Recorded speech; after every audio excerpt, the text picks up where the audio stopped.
Hello everybody, and welcome to Ancient Architects. Please subscribe now to get the latest ancient history news and independent research from around the world. Last month I presented some very important archaeological updates on 3 pre-Pottery Neolithic sites in the southeastern Anatolia region of Turkey: Göbekli Tepe, Karahan Tepe and Harbetsuvan Tepesi. We are discovering some incredible finds at Karahan Tepe, and still only a tiny percentage of this site has been excavated. We're finding out that Göbekli Tepe had a strong domestic element ever since its inception. At Harbetsuvan Tepesi we now know there were 2 stages of occupation, one of which looks to predate the origins of both Göbekli Tepe and Karahan Tepe. As new evidence continues to come to light, the bigger picture is gradually emerging, and previous ideas are becoming outdated very quickly. We are seeing relationships between the various sites, we're beginning to understand how the region was evolving, and it's now very apparent that to understand the origins and importance of both Göbekli Tepe and Karahan Tepe, we can't study these sites in isolation. There are dozens of sites of interest dating to this remote period of time, 10,000 to 12,000 years ago, scattered throughout the Fertile Crescent, and they're all part of the story. As my friend Orhan Ayers of Harran University has said, the Neolithification of the Fertile Crescent took more than 1,500 years, and as we continue to excavate and study this region, we can physically see the evolution of the culture. We can see the step-by-step progression in their architecture through time, from simple huts to circular structures with wooden posts, to circular enclosures with stone pillars, to rectangular stone structures and so on. We can see how Göbekli Tepe, for example, fits into the narrative of the development of the Fertile Crescent, how this enormous and incredible megalithic site is by no means unique or even unexpected. Not anymore. From as far as the southern Levant all the way to the Tigris Basin, we find cultural continuity in the archaeological record, and we can see that the people in this region were evolving their skills, knowledge and building techniques in the many centuries before the first pillar was even erected at Göbekli Tepe.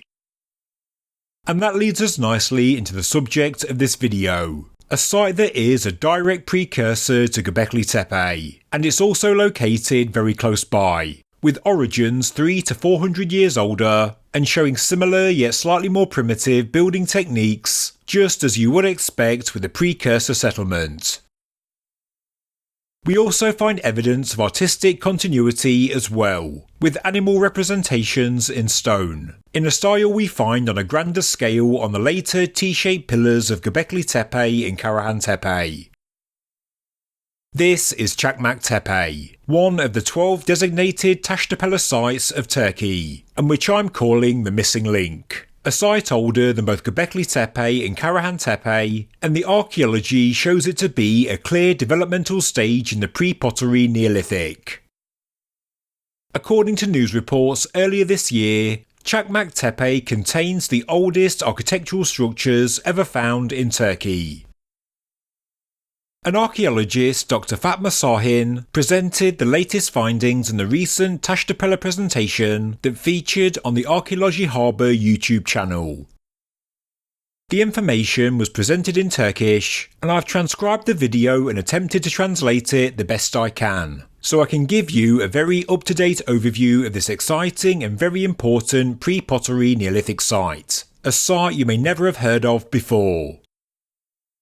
Çakmaktepe is located around 20 kilometres to the southwest of Şanlıurfa, a site that's brought up an array of stone tools, round-planned architecture, and water basins cut into the bedrock, very similar to the other Tepeler sites of Turkey.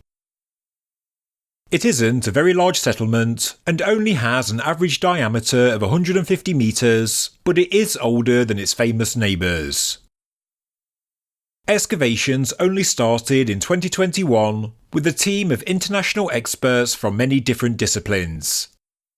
They found out there had already been illegal digging at the site, with at least one excavation pit discovered. The pit had revealed a patch of smooth-cut bedrock, and so the illegal pit was expanded into the first excavation trench. The bedrock was found to have been worked by people, and on widening the trench, the plan of a building was discovered. They found a channel cut into the bedrock, encircling the building, and although at first it was thought to have been to collect rainwater, it was found to actually be the outer border of the structure. Steps were also discovered going into the structure, and these had been made by working and smoothing the limestone.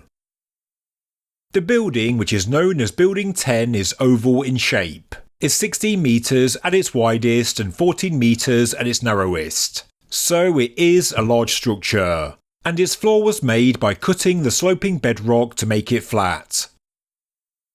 The inside of the structure was also interesting, as we find 21 oval or rounded post holes that are dug into the bedrock, each varying from 20 to 40 centimetres in diameter. These post holes are particularly interesting, as they are showing us that before people of the Pre-Pottery Neolithic were making limestone T-shaped pillars to support the roofs of structures, they were first of all using wood. Unless there are some very rare preservation conditions, we of course won't find the remains of the posts. But here we do find a pre-Göbekli Tepe developmental stage in architecture. It's possible they stopped using wood and moved to quarrying stone because quality trees were becoming more scarce. At this time the climate was ever changing, and hence so was the vegetation. So maybe they did need an alternative, and so the people migrated to new sites close to quality rock outcrops. This would explain the chosen locations of Göbekli Tepe and Karahan Tepe, which, as we know, do have quarries on site. Interestingly, according to Orhan Ayaz, the limestone in this part of the world does have a hard exterior shell, and that's because of atmospheric conditions. But using lithic tools, carving its interior is even easier than carving wood. So you could argue that moving from wood to limestone was not just a resource-led evolution in architecture, but also an efficiency one as well. Now back to Çakmaktepe, and there were no partition walls inside the building. It was one space, a large building with one room. Here we can see some straight cut fallen stones, and there is an ovalization on their outer faces, and they were part of some kind of architectural feature inside the building. This shows that in the hundreds of years before Göbekli Tepe, people were using both stone and wood in construction. As we can see, they were making pillars from the limestone bedrock, and they were also levelling the bedrock to create a livable flat flooring. So for the hundreds of years before Göbekli Tepe, these people were working stone. It's just they opted for wood instead of stone to make pillars that supported a roof.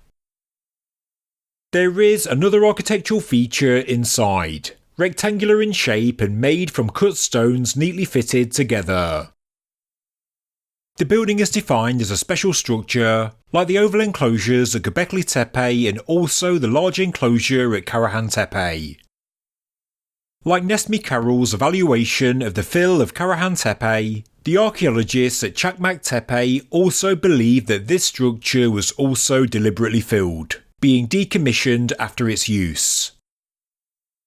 No archaeological finds were found inside, except of course the filling, which does not appear to be natural. Whilst the careful filling process was being done, some stones were found to be lined up in rows. Away from this enclosure, and a team of archaeologists have also excavated another part of the site, where more architectural features have been discovered. These are generally oval in plan with stone walls. Here you can see how the stones in the walls are knitted together. The building shown here is hard to explain, and there is maybe more than one phase of construction on display. The shape is unusual, and it looks like one building with numerous internal features, possibly partition walls or raised areas inside. The floor is part bedrock and part pebbled, and we also find holes cut into the bedrock for wooden poles. This unusual structure has been turned into a 3D reconstruction, and this is how the experts believe it could have looked, with the wooden poles supporting a roof that was made from animal skins. The diameter of this building varies between 4 and 5 metres, is generally a single room, with specific architectural features around the perimeter. There are also more structures close by, also oval in shape, and these are thought to be residential. They are described as pit shelters, being semi-subterranean, with the floor worked and lowered to below the ground surface. Structures labelled 9 and 15 were thought to be 2 buildings initially, but they are likely just one, another large enclosure, 14 to 15 metres in diameter, and therefore very similar to Building 10, the structure I discussed earlier in the video and shown here. Inside this second large enclosure, and either on or near the perimeter wall, they found an animal horn and skull, likely a feature of the building, possibly having a ritual significance or for all we know just decoration. It's also worth noting that inside some structures at Karahan Tepe, animal skulls were also found in the walls, again showing cultural continuity between sites of different ages. Çakmaktepe is a pre-pottery Neolithic A settlement. It is another site with both special purpose large communal enclosures and also smaller residential structures, just like we see at the other Tepeler sites. These are some of the stone artefacts that were found at the site, and we can see a variety of flint objects, including cores, blades and tools. We find scrapers, microblades, drills and so on. The form and style of the tools are certainly pre-pottery Neolithic A in origin, or specifically Kimmean. The Kimmean culture dates to the earliest part of the pre-pottery Neolithic A, and they're identified by their stone tools. These are found at many sites in the western and northern parts of the Fertile Crescent, including Maraybet, Jerf El Amar, Ain Darat and more, and we could argue that over time, through the Younger Dryas, people were migrating from the Levant up into southeastern Anatolia, and settling accordingly, maybe following herds of animals or looking for resources. At Çakmaktepe we also find a number of stone beads and a piece of what may have been an ornamental object shown here. Similar ornaments have also been found in the Levant, once again connecting Çakmaktepe to other Kimmean sites in the southwest. This really is a spectacular find, a stone shaft straightener with a very specific picture etched onto it. We don't just see 3 animals, but also possibly mountains at the top and maybe arrowheads between the animals. One interpretation is that this is a hunting scene, with the arrows being shot in the direction of the animals.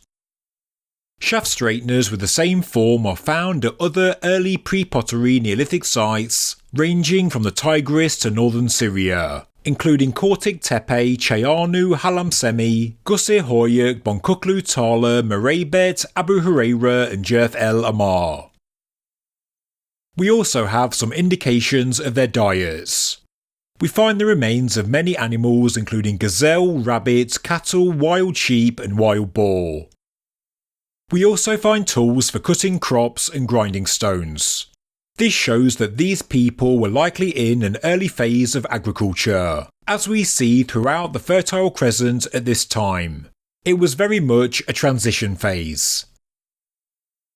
So, that's an introduction to Çakmaktepe, a precursor site to Göbekli Tepe, a site that really helps us to understand the historical timeline.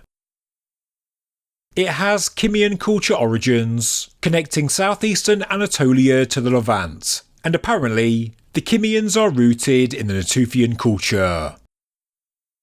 These terms may not mean a great deal, but what it shows is that people, communities, architecture, tools, art and so on do have a long history, an evolution, and we'll only get a clearer picture with more excavation from the excellent archaeologists who work these sites.